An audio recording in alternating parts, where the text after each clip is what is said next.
आकाशवाणी भोपाल से प्रस्तुत है प्रादेशिक समाचार।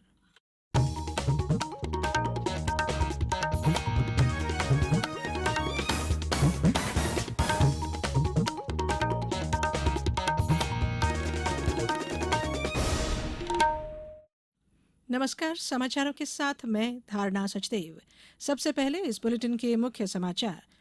किसानों को समृद्ध करने के लिए बनाई गई नवीन कृषक संवर्धन योजना लाभदायक सिद्ध होगी, कहा किसान कल्याण और कृषि विकास मंत्री कमल पटेल ने।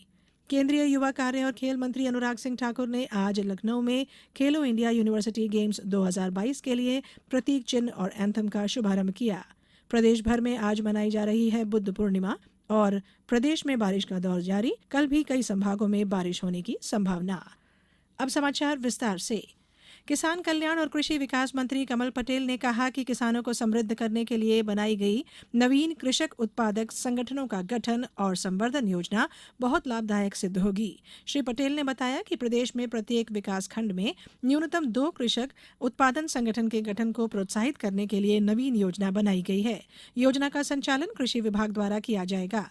योजना में गठित होने वाले एफपीओ को हैंड होल्डिंग प्रदान की जाएगी। इससे एफपीओ के सदस्यों को गुणवत्तापूर्ण आदान और उन्नत कृषि यंत्र के साथ ही पोस्ट हार्वेस्ट तकनीक के उपयोग में सहायता मिलेगी। वहीं एफपीओ को बाजार से जोड़ा जाएगा।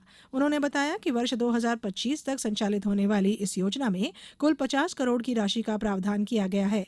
योजना में 3 वर्षों के लिए प्रति एफपीओ अधिकतम 18 लाख रुपए प्रदान किए जाएंगे।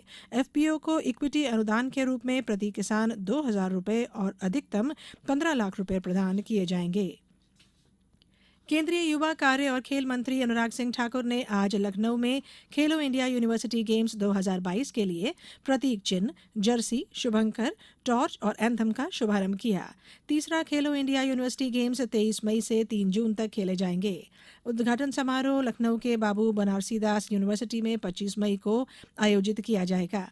खेलो इंडिया यूनिवर्सिटी गेम्स के आगामी संस्करण में कुल 7,000 से अधिक भागीदारों के अलावा देश भर के 200 से अधिक विश्वविद्यालयों के 4,700 से अधिक एथलीटों के भागीदारी करने की आशा है। इस संस्करण में 21 खेल खेले जाएंगे। खंडवा जिले की तीर्थ नगरी ओंकारेश्वर में आध्यात्म और धर्म की दृष्टि से भव्य दिव्य आध्यात्मिक केंद्र स्थापित किया जा रहा है। मुख्यमंत्री शिवराज सिंह चौहान ने आज ओंकारेश्वर में आयोजित सम्मान समारोह में सहभागिता की।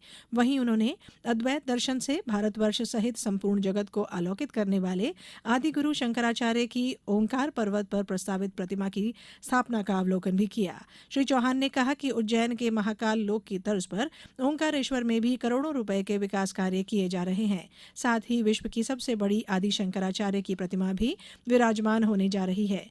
तीर्थ नगरी ओंकारेश्वर को भव्य और दिव्य तीर्थ बनाया जाएगा। भारतीय रिजर्व बैंक और bank for international settlements BIS ने वैश्विक प्रौद्योगिकी स्पर्धा G20 टेक स्प्रिंट का शुभारंभ किया है। RBI ने कहा कि 2023 टेक स्प्रिंट में सीमा पार भुगतान करने के लिए नवाचारी तकनीकी समाधान विकसित करने पर ध्यान केंद्रित किया जाएगा। यह प्रतिस्पर्धा विश्व भर के एप्लीकेशन निर्माताओं के लिए ऐप जमा करने के लिए आज से अगले महीने की 4 तारीख तक जारी रहेगी। परिणाम की घोषणा फाइनल स्पर्धा में इस वर्ष अगस्त या सितंबर महीने में की जाएगी। चयनित दल को 6 सप्ताह की अवधि के लिए अपने समाधान विकसित करने के लिए आमंत्रित किया जाएगा। ये समाचार आप आकाशवाणी भोपाल से सुन रहे हैं। हमारे समाचारों को अब आप कभी भी और कहीं भी अपनी सुविधा के अनुसार सुन सकते हैं। ये समाचार बुलेटिन YouTube, ट्विटर और फेसबुक पर AIR न्यूज भोपाल पेज पर भी सुने जा सकते हैं। इसके अलावा आप हमारी वेबसाइट newsonair.nic.in पर या न्यूज ऑन एआईआर ऐप पर भी समाचार सुन सकते हैं। ब्रेक के बाद बुलेटिन में एक बार फिर आप सभी का स्वागत है। आज बुद्ध पूर्णिमा मनाई जा रही है। 563 ईसा पूर्व में आज ही के दिन गौतम बुद्ध का नेपाल के लुम्बिनी में जन्म हुआ था और आज ही के दिन उन्हें बिहार में बोध गया में निर्वाण की प्राप्ति हुई थी। बुद्ध के जन्मदिन को वैशाखी बुद्ध पूर्णिमा के रूप में मनाया जाता है। राष्ट्रपति द्रौपदी मुर्मू और प्रधानमंत्री नरेंद्र मोदी ने देशवासियों को बुद्ध पूर्णिमा की बधाई दी है। अपने संदेश में राष्ट्रपति ने कहा कि भगवान बुद्ध के संदेश हमें प्रेम, सत्य और अहिंसा की शिक्षा देते हैं। वहीं प्रधानमंत्री नरेंद्र मोदी ने एक ट्वीट में आशा व्यक्त की कि भगवान बुद्ध के आदर्श सभी को प्रेरित करते रहेंगे। राज्यपाल मंगूभाई पटेल और मुख्यमंत्री शिवराज सिंह चौहान ने भी प्रदेशवासियों को बुद्ध पूर्णिमा की बधाई दी है। मुख्यमंत्री ने कहा कि भगवान बुद्ध का त्यागमय जीवन और उनके उत्कृष्ट विचार संपूर्ण मानवता के लिए युगों युगों तक प्रेरणा स्रोत रहेंगे। उन्होंने लोगों से उनके मूल्य उपदेशों को आत्मसात कर श्रेष्ठतम समाज के निर्माण में अपना योगदान देने की अपील की। इस अवसर पर छिंदवाड़ा में डॉक्टर अंबेडकर समता विकास समिति के तत्वाधान में समता बुद्ध विहार में विभिन्न कार्यक्रम आयोजित किए गए। धार जिले में गृह यज्ञ के आयोजन किए गए। वहीं बैतूल में बुद्ध जयंती हर्षोल्लास के साथ मनाई गई।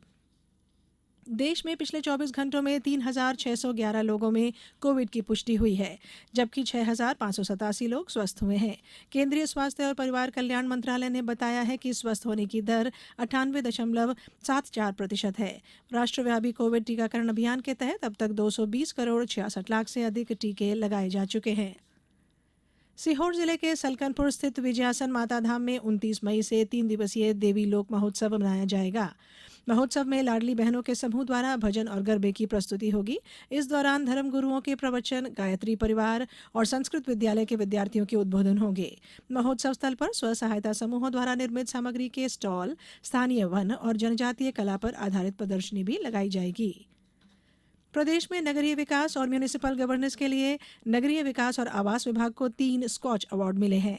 प्रधानमंत्री आवास योजना शहरी में उल्लेखनीय कार्य करने के लिए नगरीय विकास और आवास विभाग को शी लाउंज महिला सुविधा गृह बनाने के लिए सागर स्मार्ट सिटी और धर्मपुरी सीवेज कलेक्शन ट्रीटमेंट और डिस्पोजल के लिए Madhya Pradesh urban development company को सिल्वर स्कॉच अवार्ड 2023 से सम्मानित किया गया है।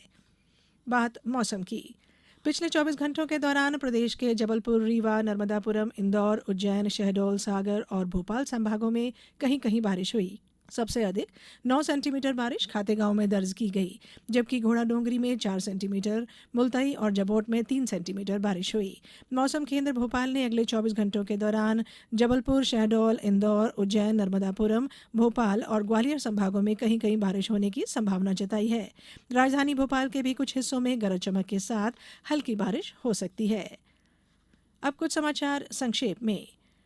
जनजातीय कार्य विभाग अंतर्गत शालाओं से जेईई मेंस परीक्षा 2023 में चयनित बैतूल के 24 विद्यार्थियों की निःशुल्क कोचिंग की व्यवस्था ज्ञानोदय विद्यालय भोपाल में की गई है।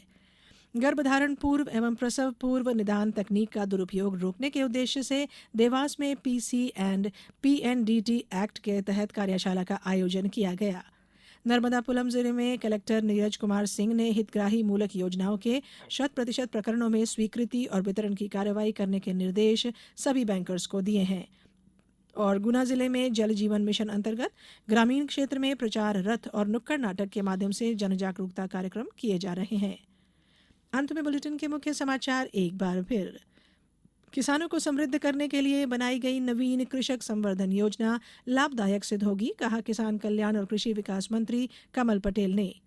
केंद्रीय युवा कार्य और खेल मंत्री अनुराग सिंह ठाकुर ने आज लखनऊ में खेलो इंडिया यूनिवर्सिटी गेम्स 2022 के लिए प्रतीक चिन्ह और एंथम का शुभारंभ किया। प्रदेश भर में आज मनाई जा रही है बुद्ध पूर्णिमा और प्रदेश में बारिश का दौर जारी। कल भी कई संभागों में बारिश होने की संभावना। इस बुलेटिन में फिलहाल इतना ही। दीजिए इजाजत। नमस्कार।